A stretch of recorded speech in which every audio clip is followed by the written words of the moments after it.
Boa noite, amados. Quero saudar a todos na graça e na paz do nosso Senhor Jesus. E vamos dar início, então, a essa nossa maratona de entendimento um pouco mais profundo, panorama do Velho Testamento, ou Antigo Testamento. Ok? Talvez nem todos me conhecem, eu sou pastor Josué Brepo, pastor já há 34 anos, servindo a Cristianismo Decidido todo esse tempo, e atualmente eu sou presidente da associação, presidente também de outras instituições ligadas a Cristianismo Decidido. E para mim é uma honra poder estar compartilhando com vocês essa matéria, que eu tenho um desejo muito grande, seja de grande benefício para vocês. Aliás, o que eu tenho sempre dito quando eu faço o início dessa aula, eu digo assim que a gente trabalha alguns conceitos, algumas verdades, alguns detalhes a respeito do Antigo Testamento que fazem a ligadura da história, para a gente ter um entendimento mais fácil. Com certeza, depois de vocês passarem por toda a matéria do Antigo Testamento, você vai ter uma outra visão a respeito dele. Muitas coisas que antes pareciam talvez sem graça ou desconexas, vão começar a fazer sentido. E também eu tenho dito sempre de que a gente trabalha com um grande quebra-cabeça. Em alguns momentos, à medida que a gente for passando a matéria, você vai ter a impressão de que as coisas vão ficar mais confusas do que já estavam. Mas, na verdade, isso é como um quebra-cabeça. Quando você esparrama as peças na mesa, você olha e não entende muita coisa, o que está acontecendo ali, mas à medida que você vai juntando as peças, alguns pedaços de imagens vão se montando até que, enfim, o conjunto todo seja moldado. Meu desejo é que, até o final dessa matéria, você possa olhar um conjunto completo, uma imagem perfeita de tudo aquilo que nos traz o Antigo Testamento. Amém? Eu também quero saudá-los com um versículo que está em João 5, 39. Aliás, um versículo para mim muito especial, porque ele faz parte da minha história, do processo da minha conversão.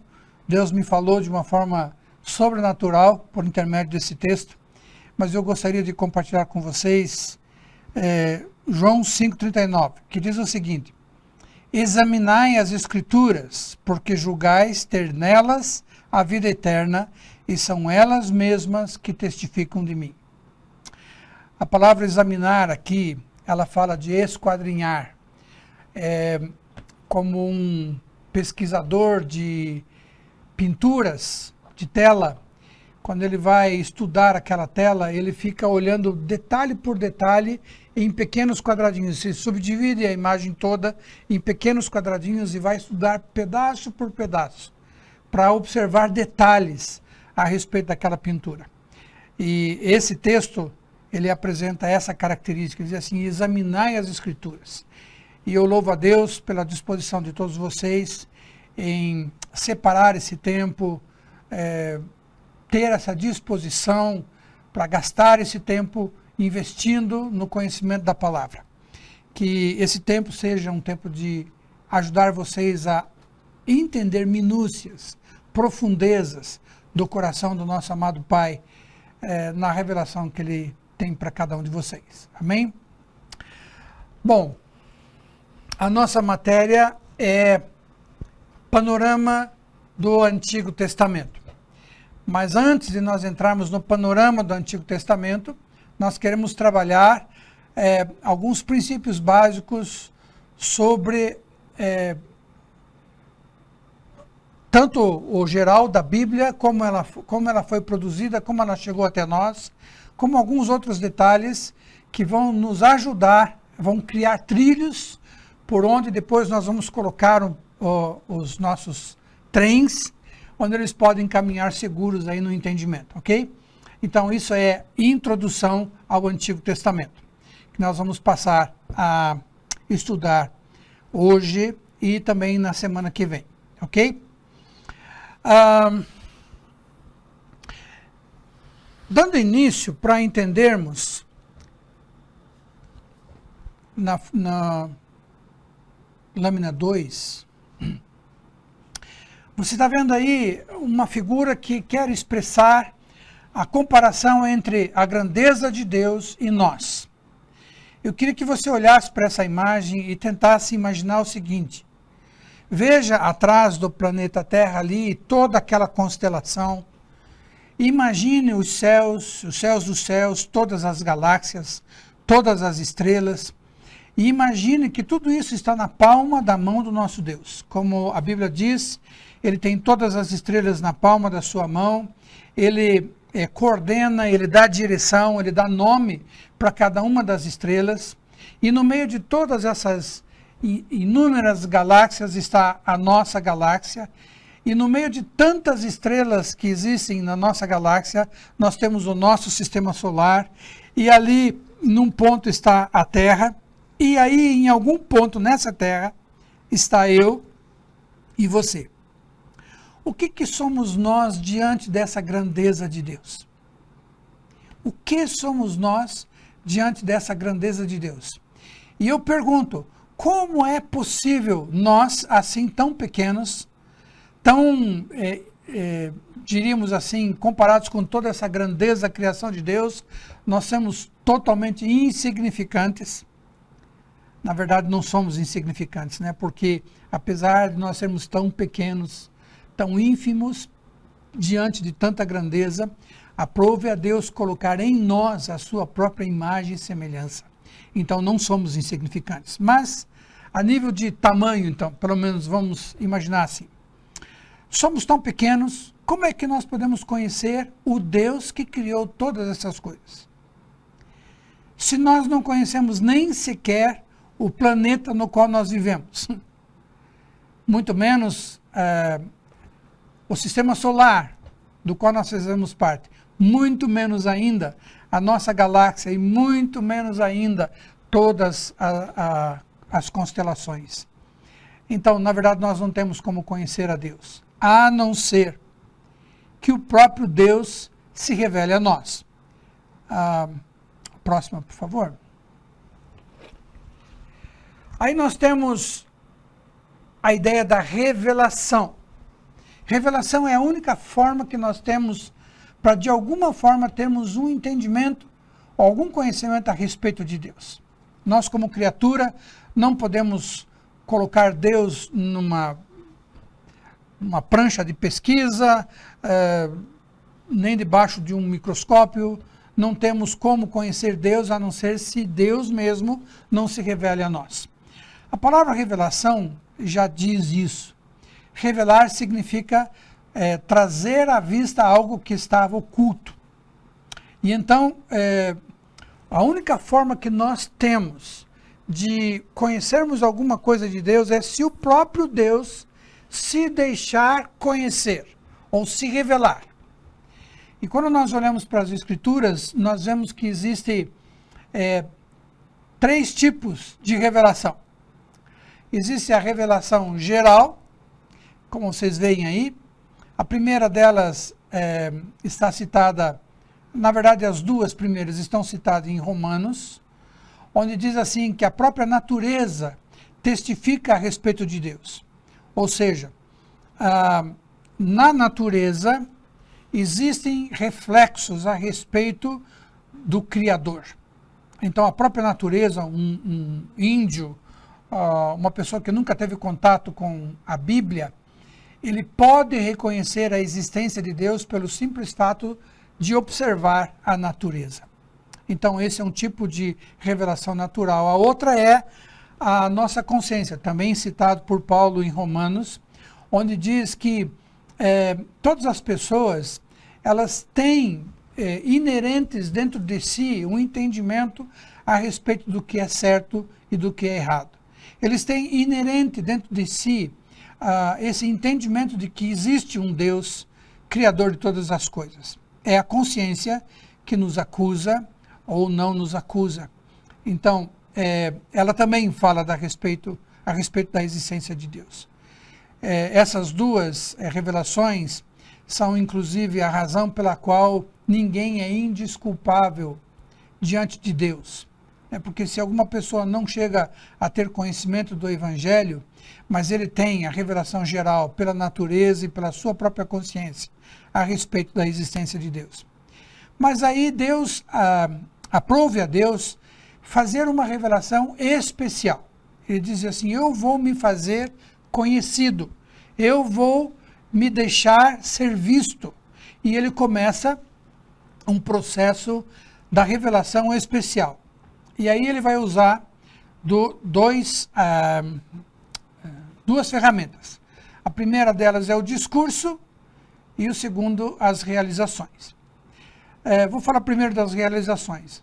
As realizações estão simplesmente os fatos históricos, as coisas que aconteceram, as manifestações de Deus sobre a face da terra, como, por exemplo, o dilúvio e tantos outros eventos que nós conhecemos na Bíblia, mas não só na Bíblia. Há sinais, há comprovações históricas a respeito do poder de Deus. Basta, por exemplo, vocês observarem um pouco a história do povo de Israel e, se vocês observarem com mais detalhes, o final de grandes impérios, como o Império da Babilônia, o Império Assírio, o Império Sírio e tantos outros, tiveram uma influência direta a respeito do povo de Israel. Então, toda a história dos grandes impérios, dos grandes governos no mundo, acabaram tendo uma influência direta da ação de Deus nessa história, e nós temos isso registrado não só na Bíblia, mas também em muitos outros documentos. Então esse é o discurso, revelação especial através das relações de Deus, realizações, perdão. As realizações de Deus são os feitos que ele faz, inclusive na nossa própria vida, quando ele se move, quando ele de alguma forma nos toca. Esses são revelações especiais.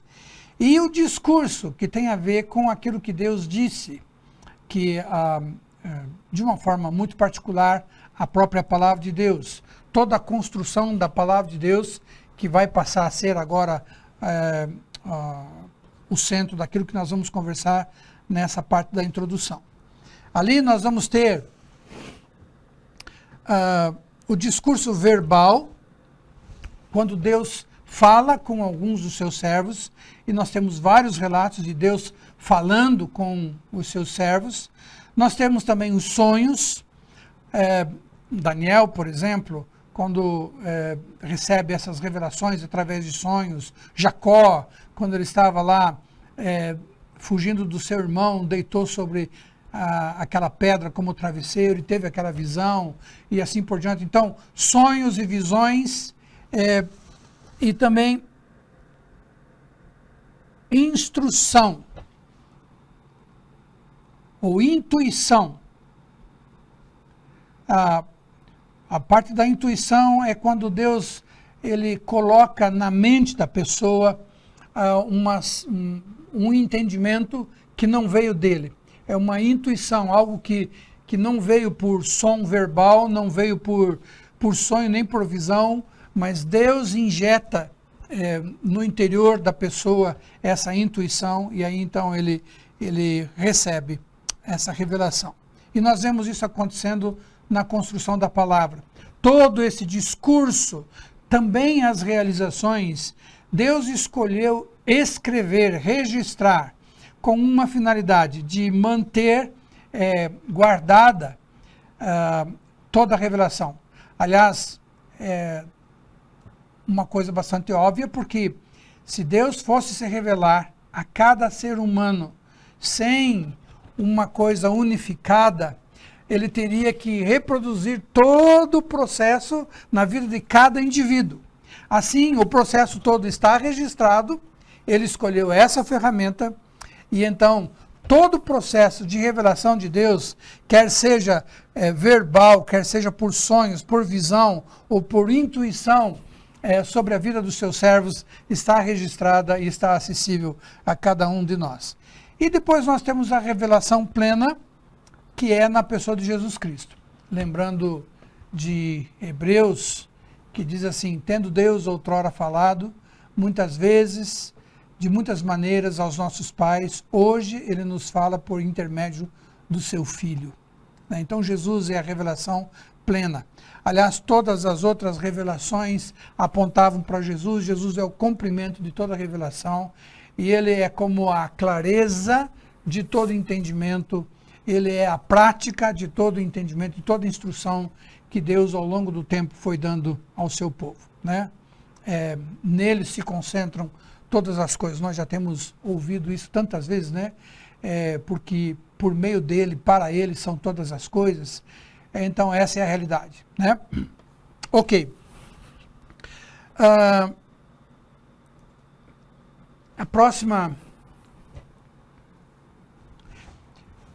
Então, aqui vocês veem, a comunicação bíblica foi esse meio de unificar a revelação de Deus, onde Deus não precisaria, então, pegar indivíduo por indivíduo na face da terra e reproduzir todas as revelações novamente para cada um. Então, ele unifica tudo isso na sua palavra. Ele escolheu essa ferramenta. Então, a Bíblia é o nosso ponto de contato com Deus. Todo e qualquer entendimento a respeito de Deus, com maior profundidade, vai acontecer por intermédio da Bíblia. Próxima, por favor. Vamos entender um pouquinho por que era necessário essa revelação. Na verdade, se você lembrar um pouco os registros da Bíblia, antes da queda, Adão e Eva, eles não tinham necessidade de revelação, porque na verdade nada estava oculto. Eles viviam em comunhão plena com Deus. Se viesse qualquer indagação, qualquer coisa que eles quisessem saber, bastava no próximo momento onde Deus estava com eles, eles conversarem sobre aquele assunto e então não existia nada oculto, então não havia nada a ser revelado, né? Havia uma plenitude de relacionamento entre Deus, o Criador, e o homem, a sua criatura. Mas com a queda, isso foi quebrado. Então houve esse afastamento. Então aquilo que antes não era oculto passou a ser oculto. Então o homem perdeu o entendimento a respeito de quem Deus é, ele perdeu o entendimento a respeito dele próprio, ele perdeu o entendimento a respeito de tudo, né? Até mesmo das habilidades mentais do homem, houve uma perda muito grande, muito sensível. Só se você imaginar, hoje em dia, a ciência diz que nós, na verdade, não conhecemos todos os animais, todos os insetos, todas as aves que existem, todos os peixes que existem na Terra. Nós conhecemos muitos, damos nomes a muitos, mas conhecemos pouco. A Bíblia diz que Adão, ele deu nome a todos os animais da terra. Então ele tinha uma capacidade mental muito grande, até isso se perdeu com a queda.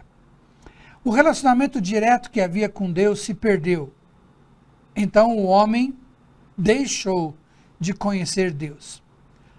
E aí então, Deus no seu infinito amor, querendo restaurar esse relacionamento, ele começa esse processo de revelação e a humanidade começa a entrar nesse processo de voltar a conhecer Deus. Outra coisa interessante que nós temos que dizer a respeito disso é que quando Deus... Próxima nómina, por favor. Quando Deus escolheu usar a linguagem bíblica, a comunicação bíblica, como ferramenta da sua revelação, a primeira coisa que precisamos entender é que ele escolhe usar a linguagem do homem. E isso tem uma lógica muito grande, porque se Deus usasse uma linguagem celestial, o homem continuaria não entendendo nada. Então Deus precisou baixar o seu nível para o nível da humanidade, para então poder se comunicar com ele.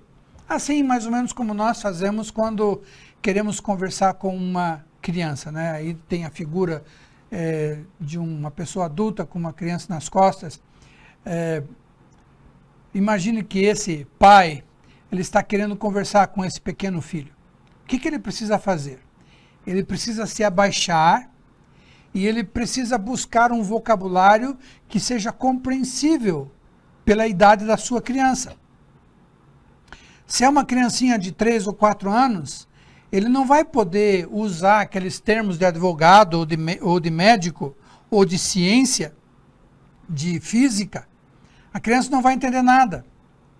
Ele precisa usar um vocabulário simples, muitas vezes até usando palavras erradas. O pai precisa baixar o seu nível de comunicação para encontrar o nível de comunicação do seu filho. Assim Deus fez conosco. Quando ele quer trazer a sua revelação, o que ele faz? Ele diz assim, a minha revelação eu vou colocá-la à disposição na linguagem deles, para que eles possam entender. Isso é muito importante que a gente tenha em mente, porque nós guardamos muitas vezes esse conceito que é verdadeiro, a respeito de que a Bíblia não contém erros. Isso é verdade. É verdade quando nós nos referimos à revelação. Porém, quando nós observamos a ferramenta que Deus usou, que é a linguagem humana, contém muitos erros. Muitos erros. Existem na Bíblia repetições, na Bíblia existem diferenças de relatos. Por exemplo, no Novo Testamento, se você lê os 3 evangelhos chamados sinóticos, vocês vão observar que são 3 relatos da mesma história, muitas vezes com detalhes que são diferentes uns dos outros, né? E assim nós vemos isso muitas vezes na Bíblia.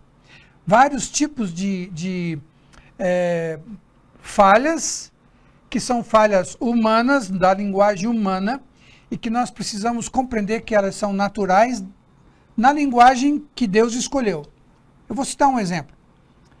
Se eu quero falar com uma criancinha de 2 anos, certamente você já conversou com uma criancinha de 2 anos. E você vai lembrar que talvez você até usou algumas palavrinhas erradas. Bem simples, o mais simples possível. Você usou a linguagem dela, talvez até trocando o L pelo R, né? O R pelo L, né?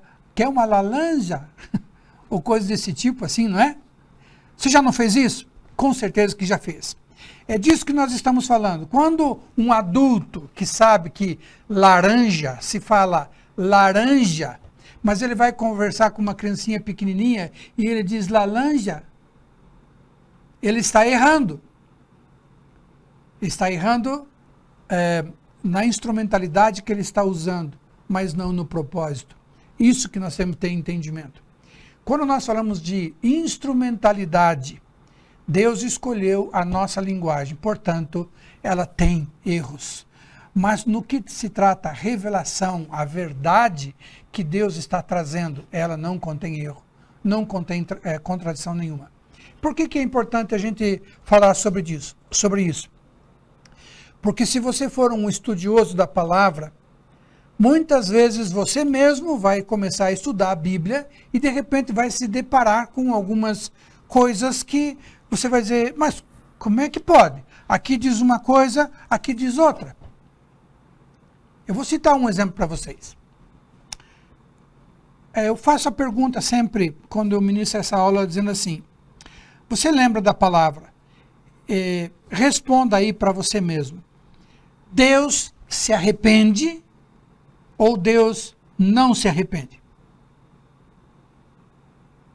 Se você lembrar lá do texto de Noé, quando Deus olhou a humanidade que estava se perdendo cada vez mais no pecado, na iniquidade, a Bíblia diz ali que Deus se arrependeu de ter havido criado o homem. Não é verdade? No entanto, se você vai para o livro de Salmos, você vai ler o seguinte, Deus não é homem para mentir e nem filho de homem para se arrepender. E aí agora você fica nesse enigma. Afinal de contas, Deus se arrepende ou Deus não se arrepende? Nós temos dois textos distintos falando a respeito disso. Aliás, tem um outro versículo que diz que Deus se arrepende. É quando Moisés está diante do povo, adorando aquele ídolo de ouro. Deus diz assim: eu me arrependo de ter trazido esse povo. Eu vou matar todos eles e vou fazer de você, Moisés, uma nova nação. E Moisés repreendeu, entre aspas, Deus, né? E dizendo assim: que é isso, Senhor? O que os povos vão dizer? Mas ali também diz, Deus se arrependeu. Então eu faço a pergunta para você. Afinal de contas, Deus se arrepende ou não se arrepende? Se nós olharmos teologicamente, é impossível que Deus se arrependa. Se você tem um entendimento, se você já olhou a revelação o suficiente para ter um entendimento que o nosso Deus, ele é perfeito, não cabe arrependimento. Se você sabe que o nosso Deus é onisciente, não cabe arrependimento. Se você sabe que Deus é a razão de todas as coisas, é o centro de todas as coisas, nele não há variação alguma. Então, se você tem esse entendimento, você vai chegar à conclusão que é impossível Deus se arrepender. Arrependimento é um atributo de uma pessoa que errou, que falhou, entendeu finalmente que errou, e então ele diz assim: eu me arrependo e vou voltar de novo. Isso é arrependimento, não é? Como é que nós podemos imaginar Deus se arrependendo? Se ele é perfeito, se ele é santo, se ele é onisciente. Então, obviamente, quando nós vemos esses outros textos, onde fala que Deus se arrepende, aí nós estamos falando da falha da instrumentalidade humana. Quando Deus se referiu, eu tenho me arrependido de ter criado o homem, ele não está dizendo assim: puxa, eu vi que eu errei, tem que voltar atrás. Na verdade, não isso. Ele está tentando mostrar o sentimento que há no seu coração, de contrariedade com aquela experiência da vida humana, ok? Mas não que ele já não sabia antes, não que ele foi surpreendido e que ele precisou se arrepender e voltar atrás, nada disso, ok? Então isso é só um exemplo para mostrar do que nós estamos falando. Quando nós olhamos o instrumento que Deus usou, nós temos que lembrar que Deus, perfeito, ele precisou descer até o nosso nível para conversar conosco numa linguagem que nós teríamos condições de entender. E por isso, sendo humana essa instrumentalidade, ela vai conter erros. Mas jamais na revelação. Quando o Pai fala laranja, não é uma coisa estranha que ele está oferecendo, é uma laranja com todo aquele sabor que você conhece de uma laranja. Não mudou o fato. Ok? Então, esse entendimento nós temos que ter, isso até para nós é uma defesa com relação a ataques de pessoas que não têm fé ou que querem destruir a nossa fé na palavra de Deus. Todos os incrédulos, as pessoas que combatem a Bíblia, eles vão usar como argumento exatamente esses erros que são fáceis de serem encontrados por qualquer um de nós. São erros na instrumentalidade. E nós, como cristãos maduros, precisamos ter esse entendimento. Há duas coisas distintas. A revelação que Deus quer transmitir para nós, e existe o instrumento no qual Deus vai trazer essa revelação, que é humana. Foram homens que escreveram, foram homens que viveram a sua história e, através da sua própria história, acabaram transmitindo a revelação que Deus queria transmitir. Então, o ambiente da conversa, da forma como está sendo dita, ela é humana e falível. Mas o assunto que está sendo dito é celestial, é eterno e é perfeito. Ok? Esse entendimento precisa ficar claro para nós. Próxima. Nessa revelação, Deus tem um objetivo de trazer o entendimento, ou voltar a trazer o entendimento na mente do homem a respeito de algumas coisas essenciais que ele precisa saber. primeira coisa, quem Ele é, quem Deus é. O homem, como nós já dissemos, ele tem intrinsecamente dentro dele uma configuração, diga-se como um computador que tem aí a configuração de sistemas, né? Nós temos dentro de nós uma configuração de reconhecimento a respeito de uma existência divina. Então o que acontece? Todo ser humano ao redor do mundo, ele busca trazer uma resposta para isso, criando deuses, para ele adorar, porque naturalmente nós somos adoradores. Então Deus ele precisa mostrar quem Ele é, para que os homens não fiquem adorando deuses criados pelas suas próprias mãos.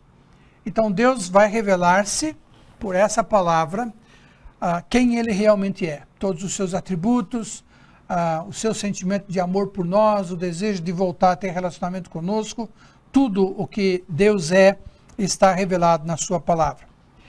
Também ele quer falar sobre valores espirituais, sobre a eternidade. Por exemplo, uma grande pergunta que toda a humanidade tem. Afinal de contas, o que existe depois da morte?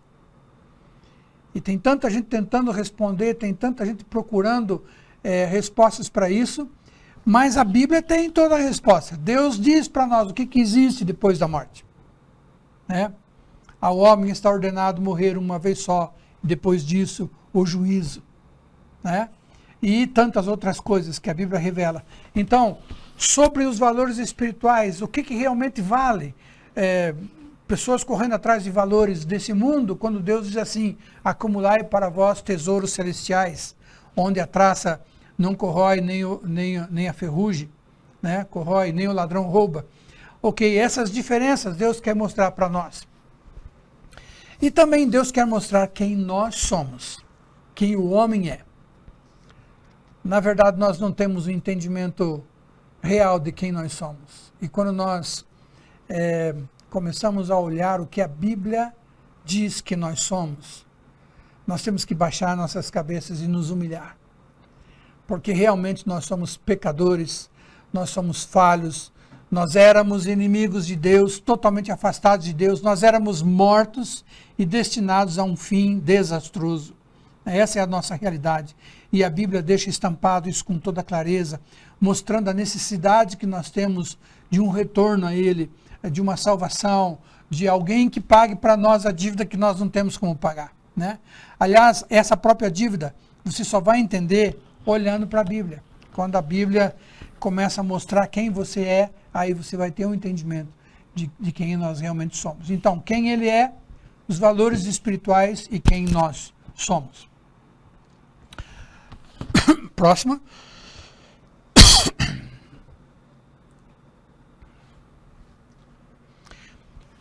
Outra situação que nós precisamos pensar a respeito dessa revelação é que a revelação ela necessitava ser progressiva.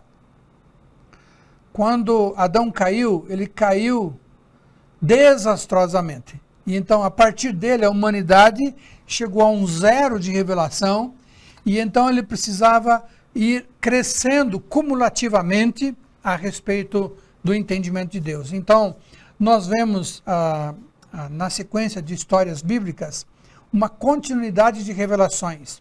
Né?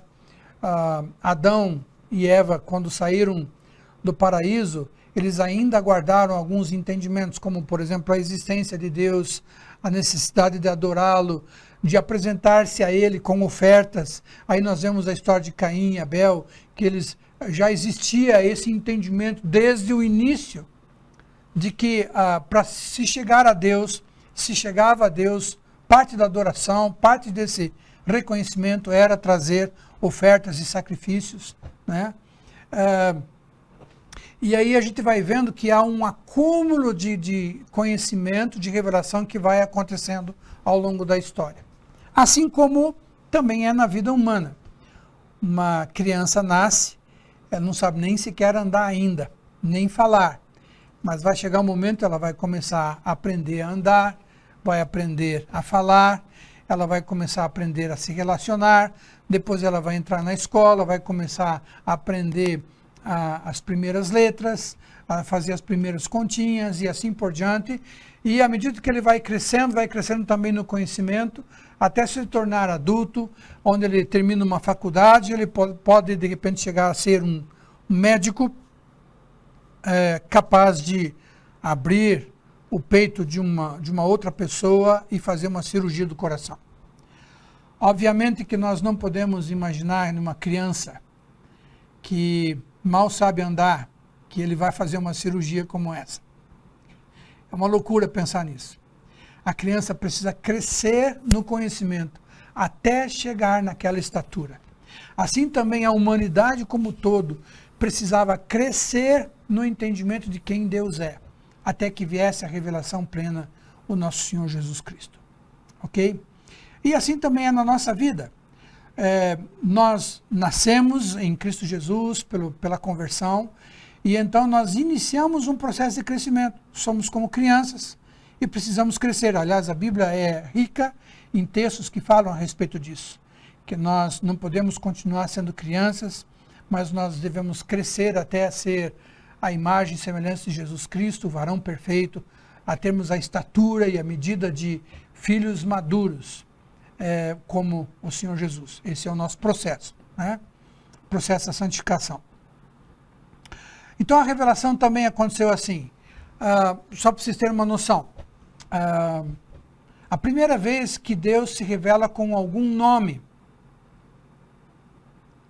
primeira vez, em torno de, na história de Moisés, quando ele está no deserto e ele tem aquele contato com Deus na sarça. Então é a primeira vez que nós vemos um nome dado a Deus. Deus, ele responde a pergunta de Moisés quando ele diz assim, mas qual Deus me enviou? O Senhor está dizendo para eu voltar para o Egito. E o Senhor está dizendo que é para eu chegar lá e dizer assim, Deus me enviou. Mas lá no Egito existem vários deuses. Aí o pessoal vai perguntar, que Deus? E aí então Deus se apresenta pela primeira vez com um nome. Yahvé, eu sou o que sou. Infelizmente não temos tempo. A nossa aula aqui é muito concentrada, mas eu queria ter uma vez a oportunidade de falar para vocês a grandeza desse nome. Queridos, ele é o que ele é.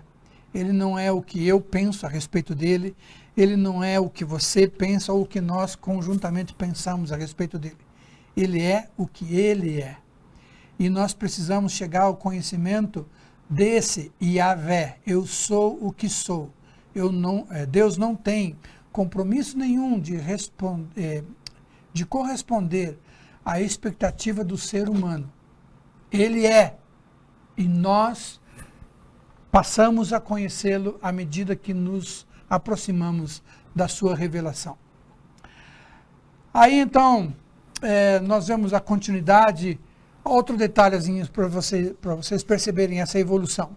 Se vocês olharem os escritos mais antigos, por exemplo, o escrito de Jó, você vai ver que o entendimento a respeito de vida eterna ou vida após a morte é muito rasa. Há pouco entendimento a respeito disso. Mas quando você vai progredindo, depois, no período dos profetas, aí começa uma revelação mais profunda a respeito da existência da vida eterna, que até então não era clara. Tinha ensinamento, mas não era claro. Tanto é que, para entendimento de vocês, nos dias de Jesus, existia alguns grupos religiosos que tinham opiniões diferentes uns dos outros, né? Assim como hoje também, né? Lá existia os fariseus e os saduceus.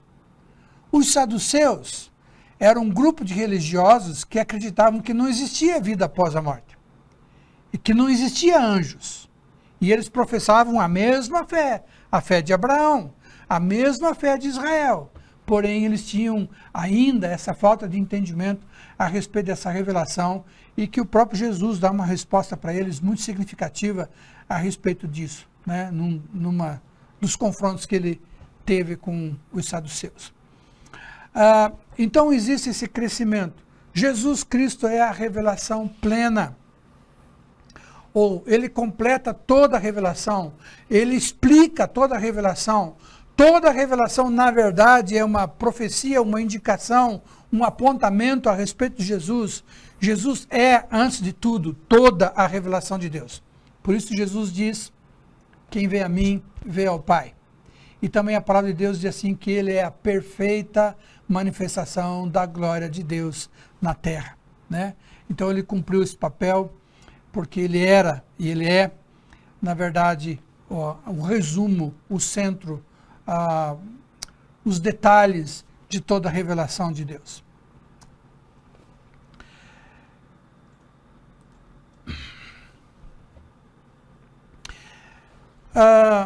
Uma coisa também importante a gente falar a respeito da revelação é que a revelação ela tem um objetivo específico, ou um objetivo principal, que é restabelecer a comunhão do homem com Deus. Isso aqui também é uma coisa bastante interessante para a gente acompanhar, a gente pensar pelo menos uma vez. Vou fazer uma pergunta para vocês. A primeira, com certeza, vocês vão saber responder. A Bíblia é a verdade de Deus? Sim ou não? Claro que é, né? Todos nós sabemos que é. Agora vem a segunda pergunta. A Bíblia é toda a verdade de Deus? Não. Tem muita verdade de Deus que não está revelada na Bíblia. Por quê? Porque a Bíblia é a revelação de Deus com um objetivo específico. Tudo aquilo que foge a esse objetivo específico, mesmo sendo verdade de Deus, ela não está na Bíblia. Por exemplo, você não tem na Bíblia muita informação a respeito dos anjos. Por quê? Para nós não faz muita diferença conhecer como que são os anjos, se ele tem umbigo ou não tem, se eles têm pena nas asas ou não tem, que cor que é as penas das asas do anjo, tudo isso aí, e mais um monte de coisas, né? Apesar que existe muita informação a respeito dos anjos, mas elas não são completas. Por quê? Porque toda a verdade de Deus a respeito do mundo dos anjos não diz respeito ao objetivo principal da Bíblia. Eu posso citar outros exemplos. As leis da física, todas as leis da física, são verdades de Deus ou não? Claro que são. A física foi Deus quem criou. Então todos os princípios, todas as leis da física que o homem com muito estudo conseguiram conhecer, na verdade foi Deus quem criou, são verdades dele. A Bíblia revela essas coisas? Não. Por quê? Porque não fazem parte do objetivo principal. Qual é o objetivo principal da Bíblia? O objetivo principal da Bíblia é restabelecer a comunhão do homem com Deus. Veja só, com a queda o homem se separou de Deus. Mas Deus amou esse homem e disse, eu quero trazê-los de volta. Eu quero reconciliar o homem comigo, eu quero trazê-los de novo, porque eu os amo e desejo tê-los comigo. Então o que Deus faz? Ele faz toda essa revelação aqui com esse objetivo. Ele quer apontar para nós o caminho de volta. Como que nós podemos consertar aquele erro tão grande que nos gerou morte, que nos gerou separação de Deus? Então tudo que está aqui na Bíblia, toda a revelação que está aqui, ela está relacionada a esse objetivo. Todas as outras verdades de Deus, e são muitas, elas não são reveladas porque elas não têm muito a ver ou nada a ver com esse objetivo principal, ok? Então, a Bíblia é a revelação de Deus com o objetivo de restaurar a comunhão do homem com ele, tá? Então isso é uma outra coisa que nós também precisamos lembrar. A Bíblia é a verdade de Deus, mas não é toda a verdade de Deus. Há muitas outras verdades de Deus que talvez nós só vamos conhecer na eternidade, ou se por algum motivo especial Deus queira revelar para você por sonho, por visão, Ele pode fazê-lo, né? Ou você conhece pelo estudo, né? Então, por exemplo, já que eu falei de medicina, né? Um estudante de medicina, ele vai estudar o corpo humano, ele vai aprender várias verdades a respeito do corpo humano, que são verdades de Deus, porque foi Deus quem nos criou, mas não estão reveladas na Bíblia. Por quê? Porque não estão relacionadas ao objetivo principal das Escrituras. Ok?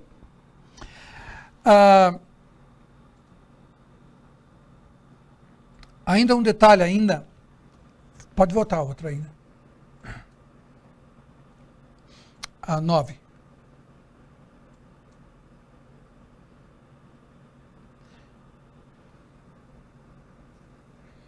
Objetivo principal, ok?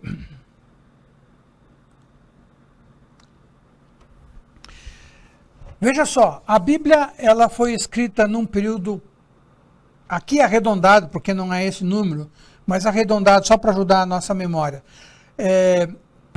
Então, em torno de 2000 anos, desde os primeiros escritos, considerando o livro de Jó, até o último livro, Apocalipse, nós podemos considerar aí, para a memória, 2000. É um pouco menos que isso, mas vamos considerar para a memória. E ela foi escrita por aproximadamente 40 escritores, situados em diferentes lugares, porém, todos eles numa perfeita harmonia. Imagine, queridos, nós estamos falando de escritos que estão separados uns dos outros por 2000 anos de história. No entanto, eles estão perfeitamente alinhados, ao ponto de nós imaginarmos que eles foram escritos quase que no mesmo tempo, por causa da singularidade, dessa exatidão das Escrituras. Tá? Essa harmonia, ou essa visão central apresentada na Bíblia, que estão presentes em todos os 66 livros da Bíblia, eles podem ser vistos através de palavras condutoras. A lâmina 10, por favor. Então nós vamos encontrar essas palavras desde Gênesis até Apocalipse, e elas vão apresentar essa linha de pensamento central da Bíblia. Essas palavras como promessa, aliança, lei, amor, graça, perdão, retorno, reconciliação e algumas outras palavras do tipo, vocês vão perceber que elas estão presentes, essa ideia está presente tanto desde Gênesis até Apocalipse. Eu gostaria de só fazer uma menção com respeito à lei.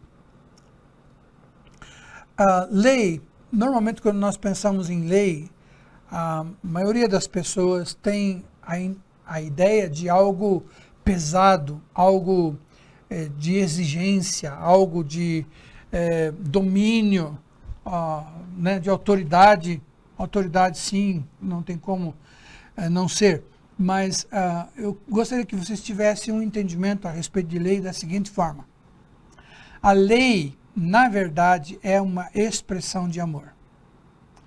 A lei ela é necessária, especialmente para infantes, crianças, que ainda não aprenderam a ter domínio da sua razão e das suas escolhas. E então aí a lei é extremamente necessária e ela vai fazer o papel dos princípios que devem ser seguidos pelos adultos. E eu vou citar um exemplo para vocês poderem imaginar esse entendimento aí. Imagine você num hotel em Gramado, Rio Grande do Sul, bem no inverno, com uma nevada. Então lá fora está nevando, um frio tremendo. E você está ali naquele hotel, e aquele hotel tem aquele salão e tem uma grande lareira. Aquela lareira bonita com as brasas cintilantes, aquele calorzinho agradável, talvez você tomando um chocolate quente ali naquele salão. E de repente tem um casal com uma criança pequena. E a criança não sabe nem andar, está engatinhando. E aquela criança começa a olhar para aquela lareira, olhando aquele brilho cintilante das brasas. E vamos falar bem a verdade, isso encanta qualquer um, não é verdade? Qual é a pessoa que não gosta de olhar uma fogueira, ver aqueles... Às vezes, de vez em quando, dá um pequeno estralo ali num carvão ali, sai aquele como se fosse alguns mini foguetinhos, né? É muito agradável, todo mundo gosta de ver. Aquela criança está encantada com aquilo. E então ela começa a olhar aquelas pedras cintilantes e ela coloca no seu coraçãozinho, eu quero pegar uma pedra daquela. E ela vai engatinhando em direção àquela lareira. Aí, de repente, o pai se apercebe e ele grita, não! É uma lei. O que vocês me dizem? É um ato de maldade? É um ato de domínio? É um ato de controle? Sei lá, é um ato ruim? Óbvio que não. É um ato de amor. Agora imagina essa criança... Olha para o pai, um pouco assustado, dizendo assim, mas no coraçãozinho dela, ela está dizendo assim, não entendo. Como que pode? Eu só quero pegar uma pedra dessa tão bonita, tão cintilante, o que há de errado nisso? Então, a criança fica olhando, olhando, e resolve ir um pouquinho mais adiante para tentar pegar essa brasa. Aí o pai faz o quê? Ele tem uma ação mais severa. Ele pega a criança, dá um tapa na mão e diz, não! E aí você diz assim, de fato esse pai é maldoso, não é? Dominador, não deixa a criança fazer o que ela quer. Na verdade é uma expressão de amor e de cuidado. Se essa criança pega a brasa, foram seus dedinhos dela, ela vai sofrer muita dor, e vai perder provavelmente os dedinhos e nunca mais vai ter uma mão sadia para fazer nada. Não é verdade? Essa é a realidade quando nós olhamos a lei de Deus. A lei de Deus é cuidado de Deus, porque o pecado é como brasa. Se nós tocarmos no pecado, certamente nós ficaremos queimados e terrivelmente marcados. Deus, no seu infinito amor, Ele quer nos livrar. Então, toda vez que você olha a lei na Bíblia, você tem que ter esse entendimento. Cuidado de Deus, amor de Deus. Enquanto que eu e você somos criança e não entendemos. Depois que essa criança cresce, o pai não precisa mais dizer não para ela. Ela já sabe que aquela brasa queima. E ela não vai pegar essa brasa, a não ser se for com uma tenaz e vai lá com todo cuidado, né, para não se queimar, ok? Porque ela já aprendeu, ela já tem entendimento, já tem razão, e aí ela não precisa mais de lei, porque agora ela tem o princípio. Então perceba, lei é isso. Lei é o mesmo princípio para infantes. Para criança, que não sabe decidir por si só. Aí tem lei.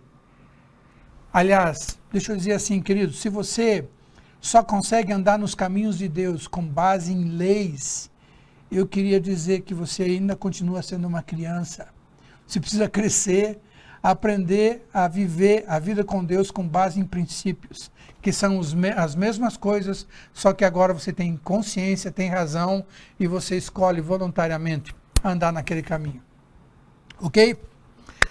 Então,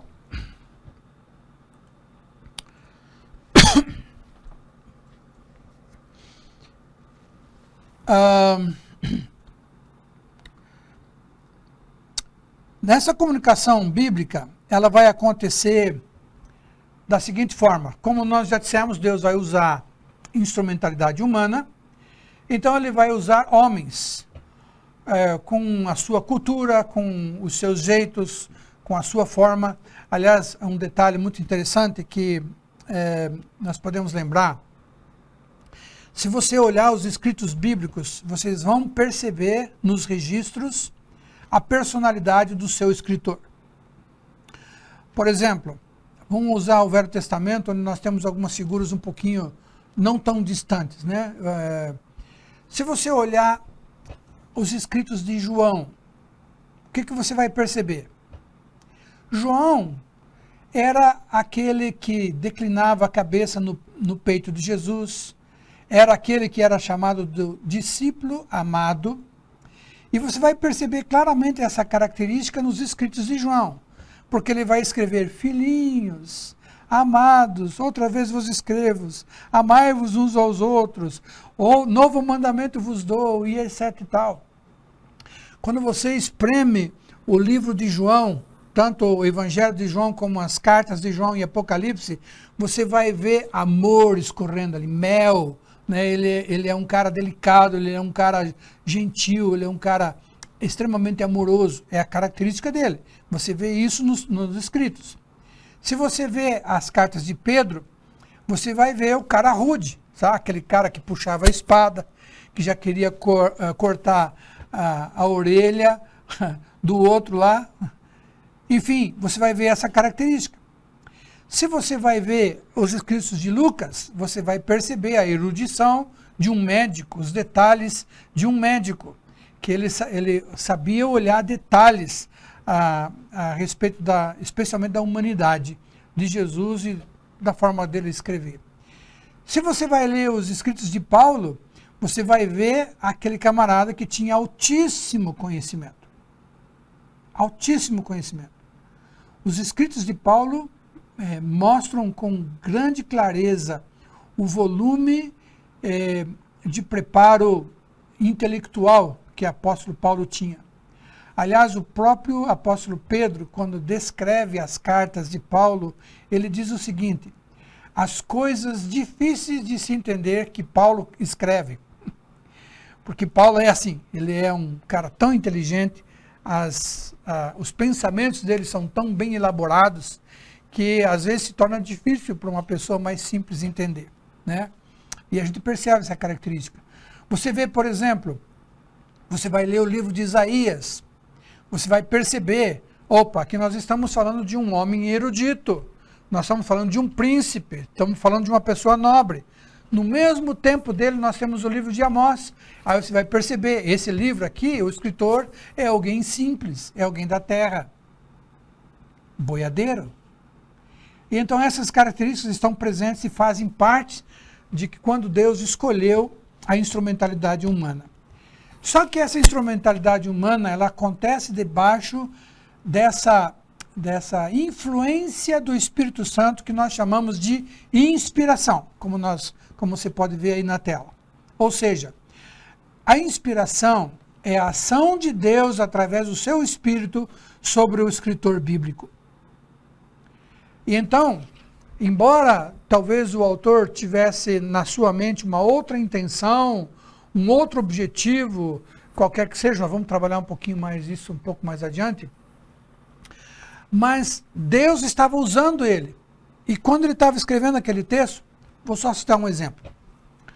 Quando Moisés escreveu o livro que hoje nós chamamos de Gênesis, provavelmente quando Moisés começou a escrever esse livro, ele não tinha a intenção ou entendimento de que esse livro se tornaria o primeiro livro da Bíblia. O que estava na mente de Moisés? Lembra que Moisés ele estudou por 40 anos nas melhores faculdades do Egito, ele era um estadista, ele foi preparado como eram preparados os faraós, ele tinha muito conhecimento. Depois passou mais 40 anos no deserto, e quando ele estava organizando aquele povo, ele agora, imagine ele sendo o líder daquele enorme povo no deserto. Como estadista que ele era, ele pensava o seguinte: todo povo precisa ter uma história. Todo povo precisa conhecer a sua história. Então Moisés, ele disse assim, como ele já tinha estudado, como ele era estudioso, ele pesquisou, ele foi atrás de informações e ele começou a escrever o livro da história daquele povo. E obviamente com a ajuda de Deus, revelações um pouquinho maiores, ele escreveu alguns detalhes que talvez nenhum outro homem teria, mas o objetivo dele talvez seria, no início, apenas escrever a história de Israel, de como aquele povo começou a existir. Só que ele não fazia ideia de que das suas mãos estava saindo o livro de Gênesis, que é o primeiro livro da nossa escritura. Ok? Assim também, vários outros textos, nós vemos, por exemplo, o livro de Crônicas. O objetivo do livro de Crônicas provavelmente era simplesmente relatar as sequências dos reis que houveram, né, ou reis, primeira e segunda reis, da mesma forma.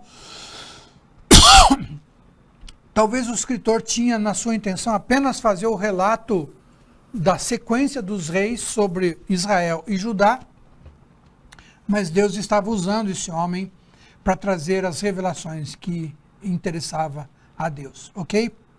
Isso se chama inspiração, ou seja, ainda que o ser humano tivesse as suas próprias motivações, os seus próprios entendimentos, ainda que o homem soubesse ou não de que Deus estava usando ele, mas o Espírito Santo o conduzia para que, à medida que ele escrevesse, a vontade de Deus se manifestasse nas Escrituras.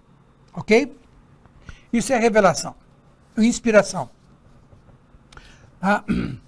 Então, inspiração é a ferramenta que Deus usa para que, quando o autor escrevesse, a revelação de Deus estivesse presente.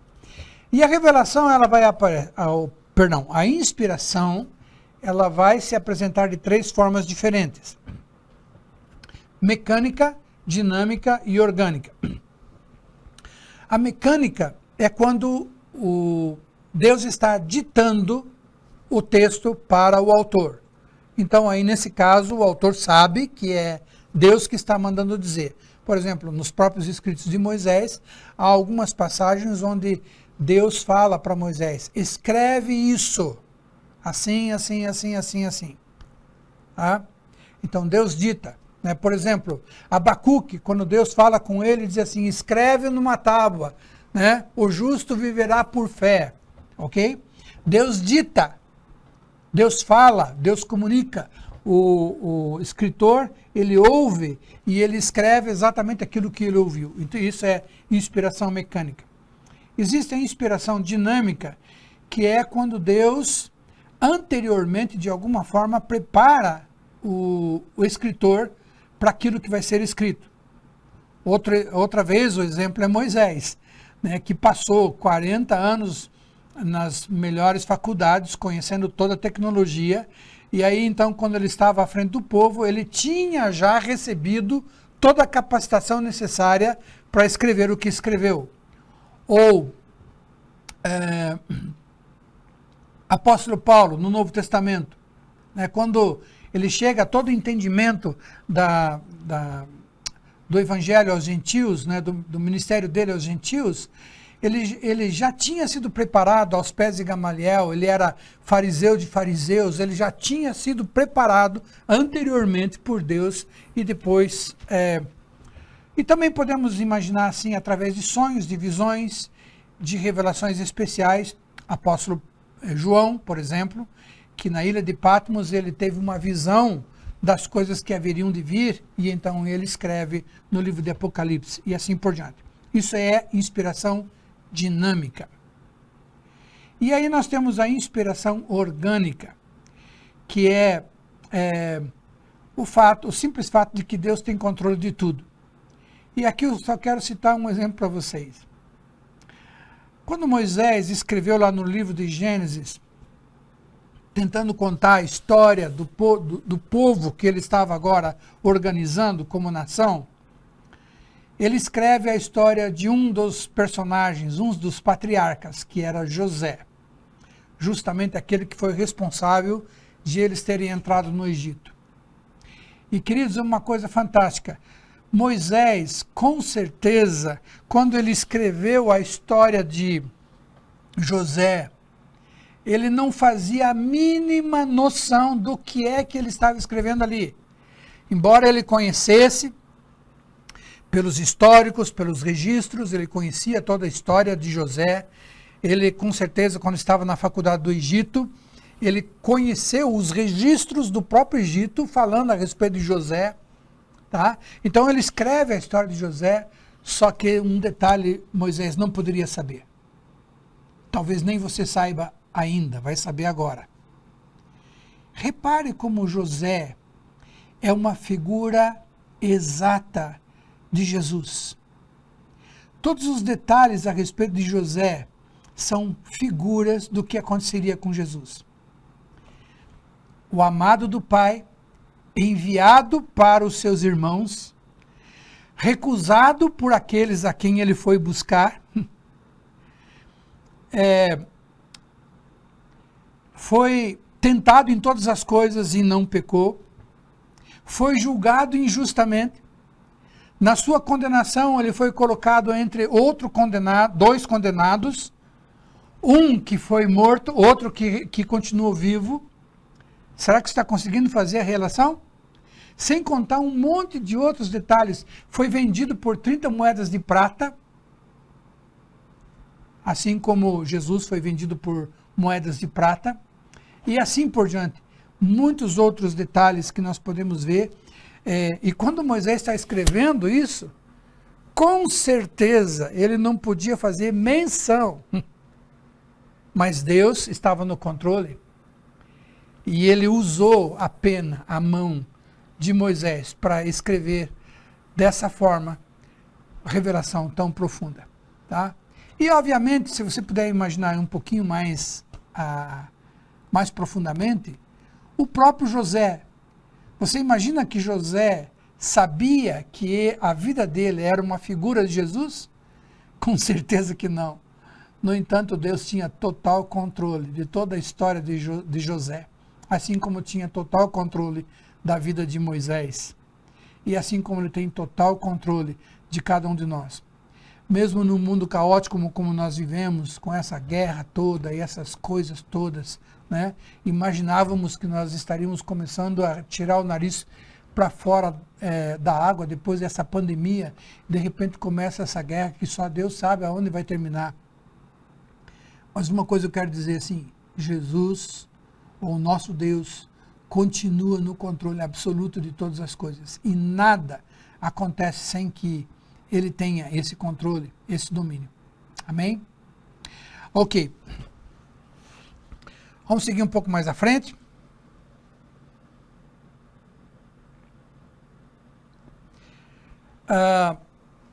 Aqui eu vou passar bem rapidinho. Inspiração parcial ou plenária. Infelizmente, existem algumas pessoas que, inclusive reconhecendo a instrumentalidade humana e os erros que existem, eles cometem um outro erro, que dizer que a Bíblia não é a revelação de Deus, mas que a Bíblia apenas contém a revelação de Deus. Tá? Então, esses são aqueles que dizem que a inspiração é parcial, ou seja, apenas algumas partes da Bíblia têm revelação, outras não. Isso é um grande erro, especialmente porque, então, quem é que vai definir a porção da Bíblia que é revelação e a porção que não é revelação? Pode ser que um vai escolher alguns textos e dizer, isso aqui é revelação, e os outros vai recusar. Enquanto que outros vão fazer a sua própria escolha totalmente diferente do primeiro. Não, queridos, nós cremos na inspiração plenária. Toda a palavra é inspirada por Deus. Desde as primeiras palavras de Gênesis até as últimas de Apocalipse. Ainda que tenham erros na instrumentalidade humana, cada coisa que está escrita aqui foi vontade de Deus. Todas elas têm revelação, têm alguma coisa a nos dizer. Queria eu ter tempo para dar vários exemplos para vocês. Vou citar só um, para vocês terem uma noção.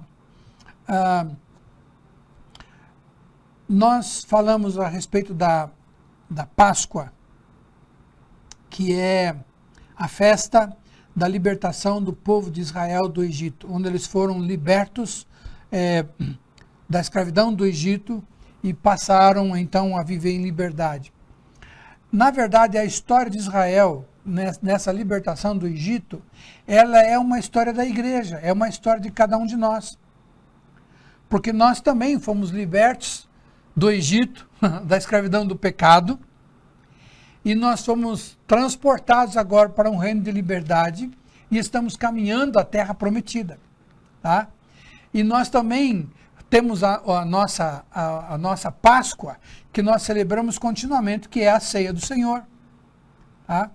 Então, toda a história de Israel, na verdade, é uma figura da igreja, é uma profecia a respeito da minha vida, da sua vida. E assim por diante, a Bíblia é totalmente entrelaçada em conceitos como esse, tá? Um texto, uma história, não existe só pela história, mas existem muitas outras implicações. E então, isso é o nosso entendimento. Toda a Bíblia é a palavra de Deus. A Bíblia não contém a palavra de Deus, a Bíblia é a palavra de Deus. Próximo. Outro conceito muito interessante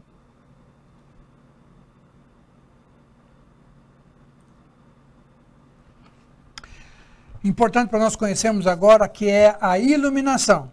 Então, toda vez que nós falamos da revelação, nós vamos falar de dois conceitos. Um que é inspiração e o outro é iluminação. A inspiração, voltando atrás um pouco, é a ação do Espírito Santo na hora que o escritor está escrevendo. Já a iluminação é a mesma ação do Espírito Santo, só que agora no leitor. Eu e você, quando abrimos os textos que Moisés escreveu, que Davi escreveu, que Salomão escreveu, que Isaías, que Jeremias e assim por diante, todos eles escreveram. Quando eles escreveram sobre a ação do Espírito Santo e a revelação de Deus foi colocada na Bíblia. Quando nós lemos essa Bíblia, o mesmo Espírito age agora ao reverso. Ele retira a revelação da palavra e ele traz ao nosso entendimento. Isso é iluminação. Quando vocês já ouviram falar a respeito de pessoas que testemunham que estavam lendo a Bíblia e de repente eles tiveram um entendimento especial, como que se uma luz brilhasse, ou de repente aquelas letras saíssem do papel como letras de fogo e viessem diante dele, né? Isso é revelação, iluminação. Quando o escritor escreveu, o Espírito Santo injetou aqui dentro uma revelação. Quando eu e você lemos, na dependência do Espírito Santo, essa revelação sobe ao nosso entendimento. E então nós temos uma compreensão. Aliás, muitas vezes uma compreensão que está totalmente distante do conteúdo da letra da lei, mas na sua interpretação. Com o tempo, se o tempo nos permitir, eu quero citar alguns exemplos para vocês a respeito disso. Tá, mas vamos seguir então à frente. Outro entendimento que nós precisamos ter, isso com grande clareza, é que Jesus e a palavra são a mesma coisa.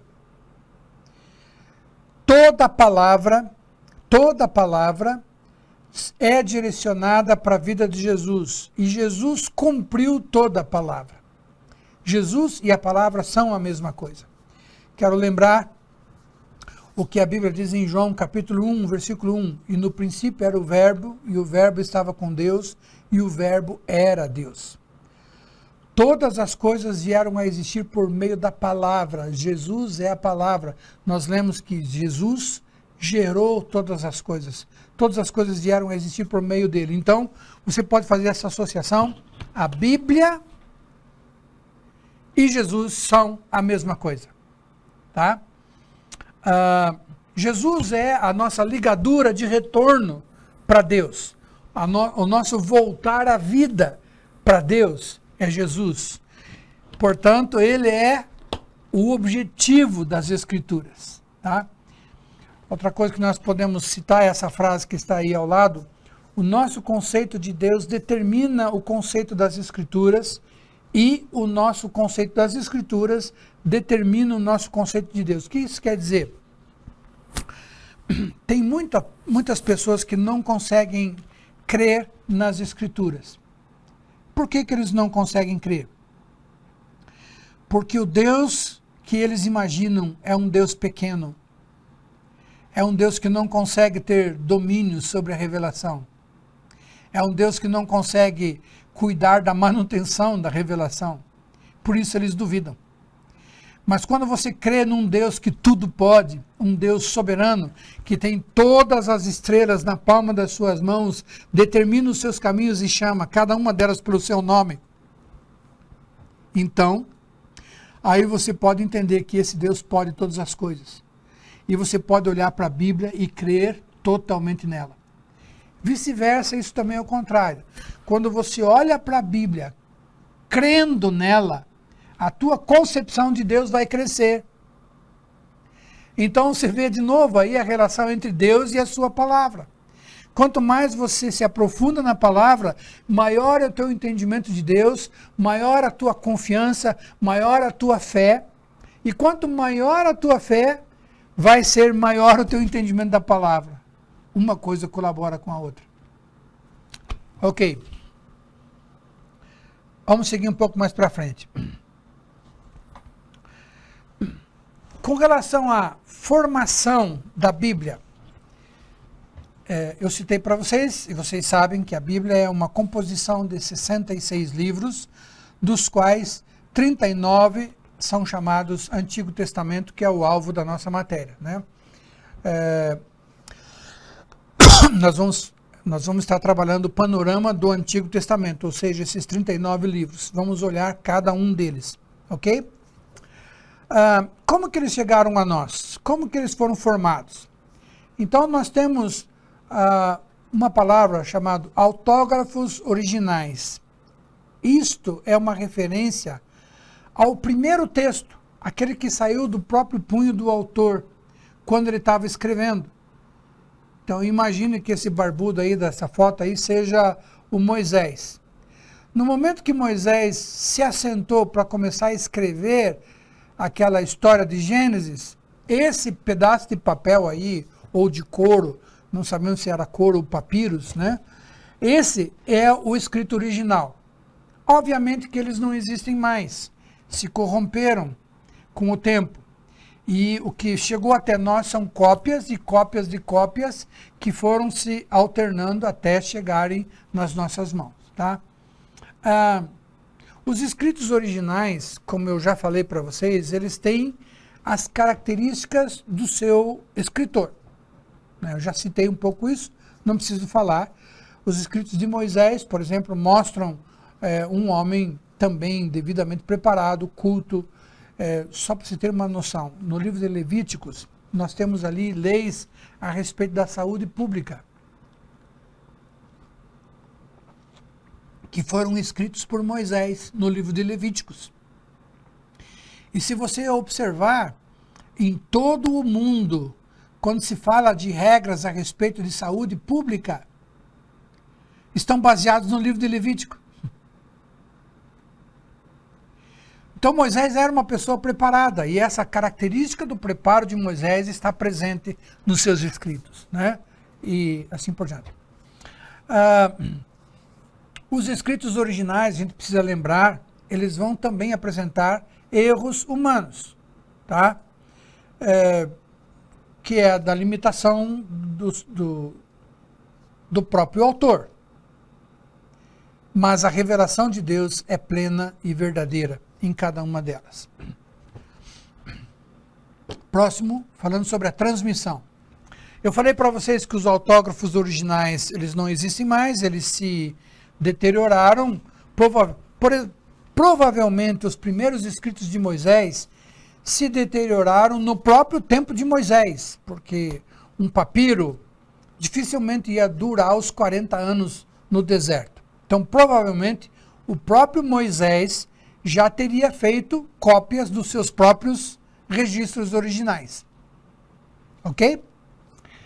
Então, aí nós precisamos falar então da transmissão, já que os originais não existem mais, da transmissão. Então, nós sabemos que do primeiro original foi feita uma cópia, depois dessa cópia foi feita uma outra cópia, e assim por diante, sucessivamente, até finalmente Gutenberg ter inventado a imprensa, e Martim Lutero, coincidentemente, no mesmo período, iniciando a reforma, então nós temos a Bíblia escrita e impressa e já facilitou muito esse processo.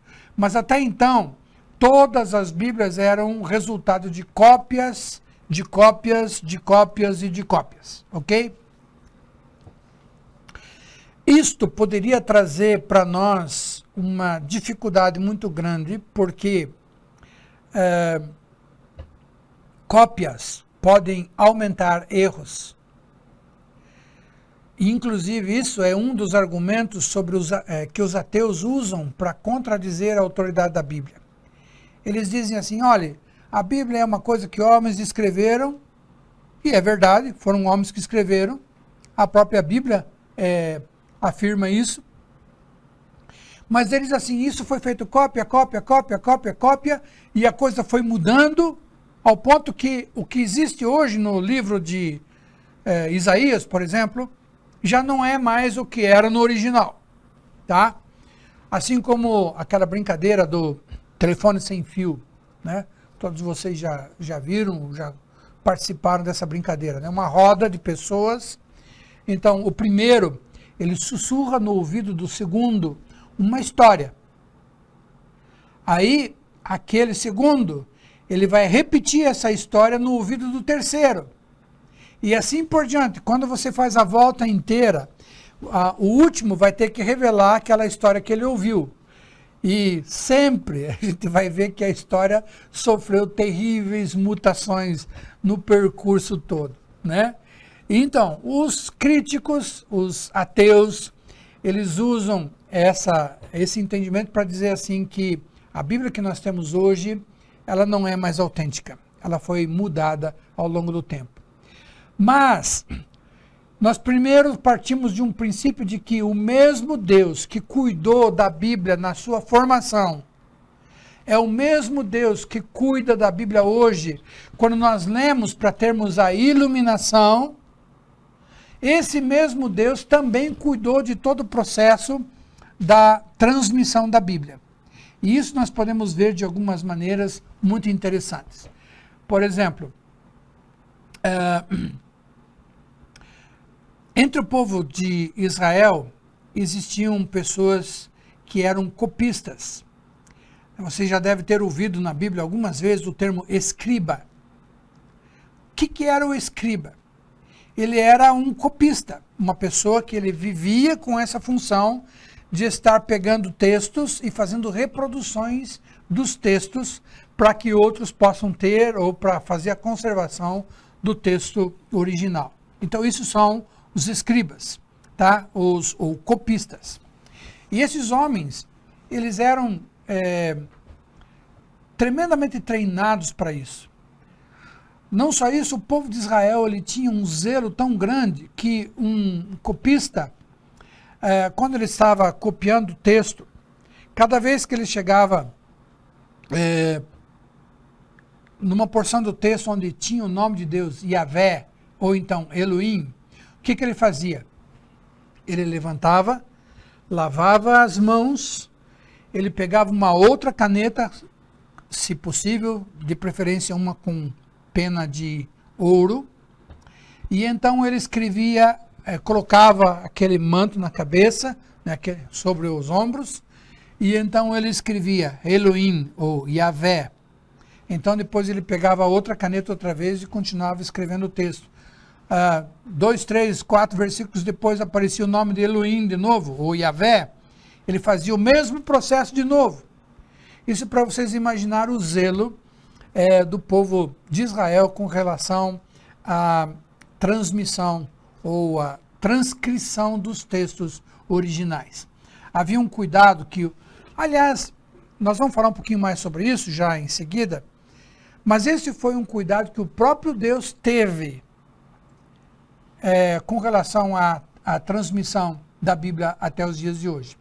Ou seja, as características do povo de Israel, todas as características do povo de Israel, elas são singulares. Israel é um povo único, não existe nenhum outro povo comparável ao povo de Israel em algumas características a respeito de tradições. E isso o próprio Deus gerou nesse povo para que a transmissão da Bíblia tivesse o cuidado necessário. Uma desses cuidados era esse zelo extremo a respeito dos escribas ou dos copistas. Outra característica é que o povo de Israel, nos seus textos, eles organizavam o texto de tal forma que muitas vezes aparecem quiósticos. Ou seja, sabe o que é quióstico? Palavra cruzada. Quando, de repente, você tem várias palavras na horizontal, mas no vertical, você vai perceber que as palavras alinhadas formam outras palavras. Isso são quiósticos. Ok? Então, o povo de Israel, ele tinha a formação de quiósticos como uma das suas formas literárias. Nós vamos estudar um pouquinho mais para frente, quando nós falarmos dos livros poéticos, nós vamos falar a respeito disso, ok? Mas, se você imaginar isso, então você vai imaginar que um copista, quando ele vai copiar, e ele sabe que existe um quióstico naquele texto, ele vai se obrigar a colocar, inclusive, cada palavra debaixo exatamente conforme o original, para poder manter o quióstico. Senão, se ele troca, se ele embaralha, tudo que está ali na forma de quióstico se perde, tá? Só um exemplo para vocês. O vários salmos, eles têm na sua inteireza a formação de quiósticos. Nós vamos trabalhar um pouquinho mais isso lá quando estudarmos salmos, tá ok? Algumas outras características a respeito do povo de Israel. Por favor, a próxima lâmina. O povo judeu é o povo mais conservador de toda a face da terra. Amados, nenhum povo se compara a Israel com relação às suas tradições. Para vocês terem uma noção, o povo de Israel, ele foi levado pela Assíria, o Reino do Norte, esparramado entre as nações, e ficaram por muitos anos esparramados entre as nações, porém, essas tribos que foram esparramadas foram conservadas. Mais tarde, quando Judá volta do cativeiro na Babilônia, essas tribos voltam com toda a sua cultura resguardada. Os próprios judeus que ficaram 70 anos na Babilônia, quando voltaram com sua cultura conservada. Mas muito mais ainda, se você imaginar, Israel, ela foi totalmente destruída e esparramada entre as nações pelo Império de Roma no ano 70 depois de Cristo. Mas no ano de 1948, conforme está ali a data no lado daquela estrelinha azul, no ano de 1948 eles voltaram a se tornar Estado e a estar na terra de Canaã de novo como nação. Faça uma diminuição de 1948 tirando 70. Aí você vai ver quantos anos eles ficaram esparramados na terra. Amados, preste atenção. Até queria que você voltasse à minha imagem agora. Eu queria que você prestasse atenção. Olha essa informação. Nenhuma nação sobre a face da terra manteve a sua cultura distante da sua origem por mais de 3 gerações. Se você imaginar, eu sou descendente de alemão. Meu bisavô, meu avô veio da Alemanha como jovenzinho. Ele tinha cultura alemã. O meu pai, filho dele, já não tinha quase nada da cultura. Ele falava alemão, mas ele não tinha mais muita coisa da cultura. É brasileiro, nasceu no Brasil. Eu, terceira geração, nem falar alemão não falo. Não existe mais nada de relação entre eu e o povo alemão. Terceira geração. Terceira geração. Agora imagine, nesses 1.300 e não sei quantos anos, quantas gerações se passaram entre o povo de Israel e, no entanto, quando eles voltaram lá para Israel em 1948, eles voltaram com a sua língua, a sua cultura e detalhes a respeito da cultura de cada uma das tribos totalmente preservados. Queridos, isso é porque Deus preparou ao longo do tempo qualificações específicas a respeito de Israel para que essa transmissão da Bíblia fosse assegurada até chegar nas nossas mãos. Ok? Sem contar disso, nós temos também ainda alguns outros argumentos muito interessantes. Deus preparou algumas surpresas bem interessantes para comprovar a fidelidade na transmissão da Bíblia. Eu gostaria de falar rapidamente para vocês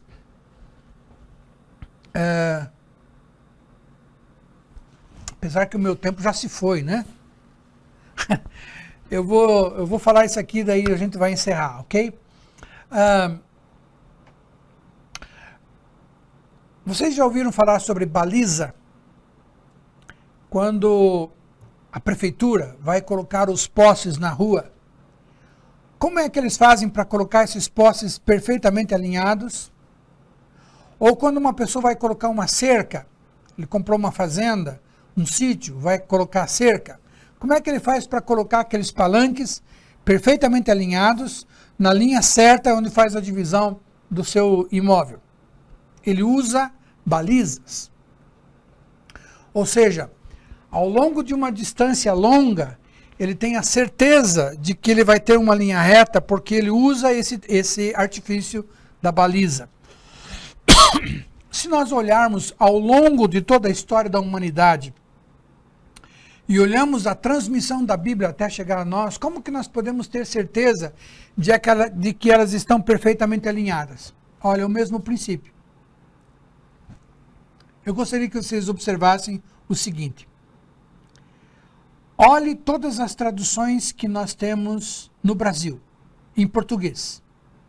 Nós temos várias traduções, João Ferreira de Almeida, NVA, e na linguagem de hoje, e King James, e mais uma porção de outras traduções, Bíblias, mesmo as católicas, Bíblia de Jerusalém, Ave Maria, e assim por diante, todas as outras Bíblias, todas as traduções que nós temos em português.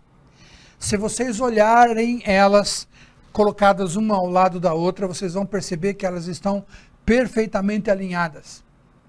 Mesmo que nós vamos falar depois sobre a diferença entre a Bíblia católica, os livros apócrifos e a nossa Bíblia, mas elas estão perfeitamente alinhadas. Se você pegar essas traduções em português e começar a olhar agora na linha do tempo, para trás, desde que veio a primeira Bíblia traduzida em português por João Ferreira de Almeida, que é a primeira Bíblia brasileira. Aliás, tinha uma Bíblia em português de Portugal antes, mais antiga do que essa.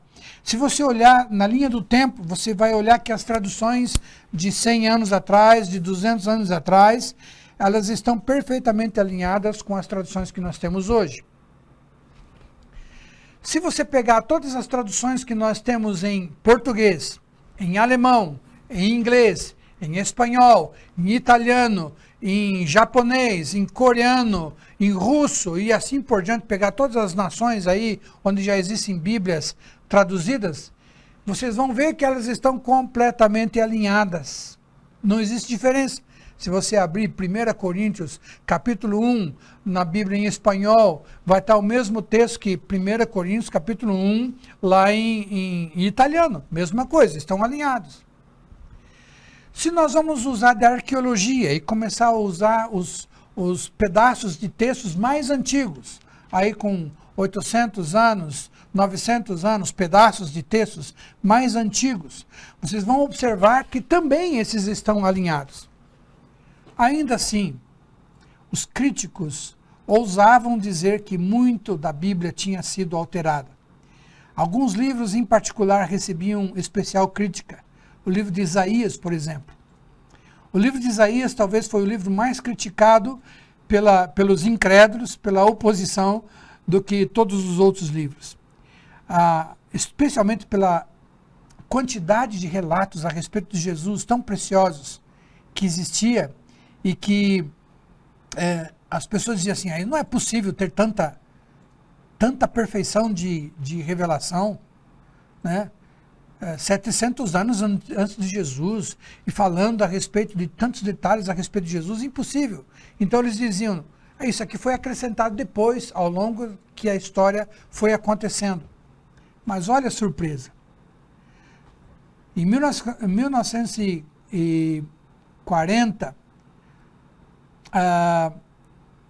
no fim da década de 1940, em torno de 1950, quando o povo de Israel já tinha entrado de novo na terra de Canaã, em Israel, de repente alguns judeus entraram nessa gruta que está ali naquela figura e acharam alguns potes de barro, como esses que está ali na figura no centro.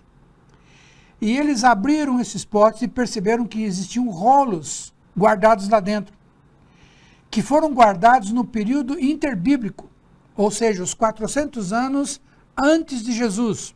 Então, em algum período aí, 200 anos, 300 anos, 150 anos antes de Jesus, aconteceu provavelmente uma batalha e o povo tentou guardar os manuscritos e colocou dentro desses potes e encheu com óleo.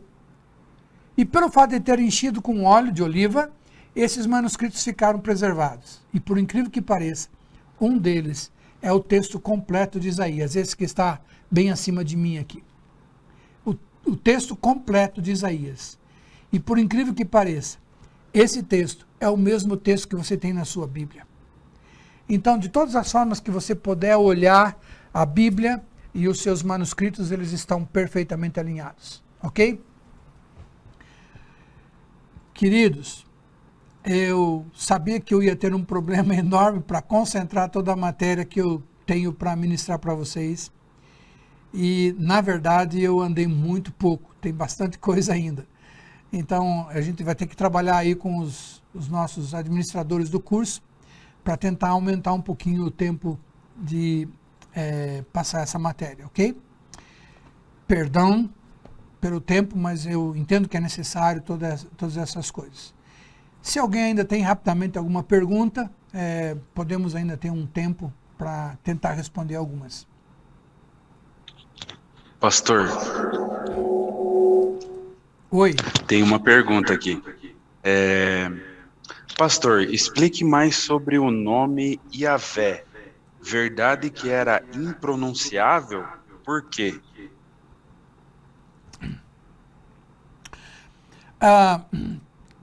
Na verdade, havia um zelo tão grande por esse nome que eles não ousavam usar esse nome proferido tantas vezes. Tá? E então, por razão disso, eles não sabem exatamente qual é a sonorização, e também pelo fato de que no hebraico as vogais não eram escritas, só as consoantes, né? Então,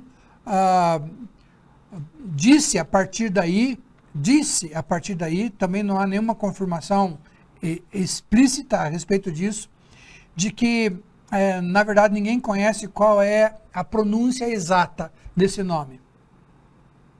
É só em relação a isso. Tem a ver com um grande zelo que o povo de Israel tinha com esse nome, assim como eu descrevi. Cada vez que ia escrever o nome, eles lavavam as mãos, pegavam uma outra caneta e escreviam, assim também para dizer. Cada vez que eles iam proferir esse nome, eles tinham um temor muito grande. Aliás, nós devíamos aprender muito com isso. Tá? E relacionado também à questão do hebraico, ter apenas as consoantes e não as vogais, aí então disse de que não se sabe pronunciar exatamente como era originalmente o nome Yahvé. Mais alguma pergunta? Não, pastor, não tem. Só o pastor William que vai dar uns avisos. Ok.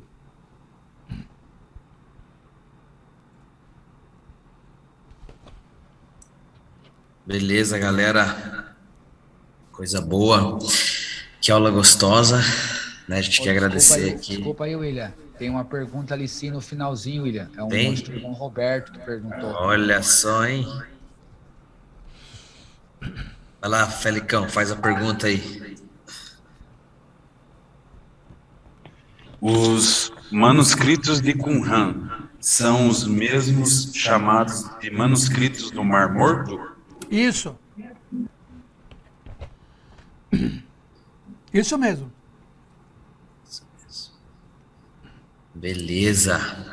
Então agora eu acho que já foram sanadas as dúvidas, né? E a gente vai poder aqui trazer alguns avisos. Primeiro agradecer ao pastor Josué por estar compartilhando, né, desse conteúdo tão precioso, né? Glória a Deus pela sua vida, pastor, muito obrigado. E também lembrar aqui os irmãos que nós temos a prova do pastor DH, tá? Então a prova de bibliologia, ela vai até amanhã às 23h59. Então você que ainda não conseguiu enviar para o pastor DH a prova de bibliologia, você tem amanhã todo dia, né? E aí boa parte também da noite para estar enviando esse material para ele, tá? Por favor, enviem a prova no e-mail dele, porque ele quer olhar cada prova de forma individual, né? Ele quer investir esse tempo corrigindo cada prova, né? Para poder também acompanhar aí a questão da assimilação, do recebimento do conteúdo aí pelos irmãos. Então, mande no e-mail dh@rogate@gmail.com. Beleza? E também, né, como nós estamos começando aqui um novo módulo, e é de praxe, né, da nossa escola Capacitando, é você que quer contribuir, quer colaborar aí financeiramente com essa escola, né, o Adriano já colocou ali, né, a questão do Pix, do CNPJ, e a gente sempre pede para que você identifique as ofertas que são específicas para a escola Capacitando com o número 66, tá? São 66 livros que nós temos na Bíblia, então nós escolhemos esse número aí como identificação para ofertas que são destinadas especificamente pro Capacitando, tá? E é legal porque cada oferta dessa que é destinada ao Capacitando sempre tem sido reinvestida, né, no nosso ministério de ensino, né? Então, tudo aquilo que diz respeito ao ensino tem sido abençoado com a oferta que você faz diretamente pelo Capacitando, né? Então, você que tem no coração esse desejo, você pode estar fazendo por meio do Pix da igreja, apenas identificando ali com o 66 no final, beleza? Outra coisa importante, como a introdução ao Antigo Testamento são 2 aulas, aquele que, de certa maneira, perder uma das aulas, infelizmente já perde a matéria. Então, você que assistiu hoje, né, parabéns, né, fique firme aí para a próxima aula, tá, para não perder essa matéria. E aí, depois da introdução, nós temos mais uma matéria com o pastor Josué, que seria o Antigo Testamento 1, onde ele vai estar tratando um pouco a respeito do Pentateuco. Então, nós vamos ter aí uma imersão bem gostosa, bem preciosa no Antigo Testamento, tá? E aí a gente pede também para que vocês possam estar divulgando, né, convidando pessoas aí, né, você que pode colocar na sua rede social, compartilhar com seus amigos aí no WhatsApp. Isso ajuda muito a gente, né, a fazer com que essa mensagem possa chegar em vários lugares. Existem tantas pessoas que querem receber um ensino de qualidade e não têm oportunidade, né, e eu acredito que o Capacitando ele pode ser aí uma ferramenta para abençoar essas pessoas, ok? Então, que Deus abençoe cada um de vocês. Mais uma vez, muito obrigado ao pastor José por esse tempo, né? E uma alegria poder estar compartilhando e ouvindo e aprendendo tanto aí a respeito do Antigo Testamento. Deus abençoe vocês.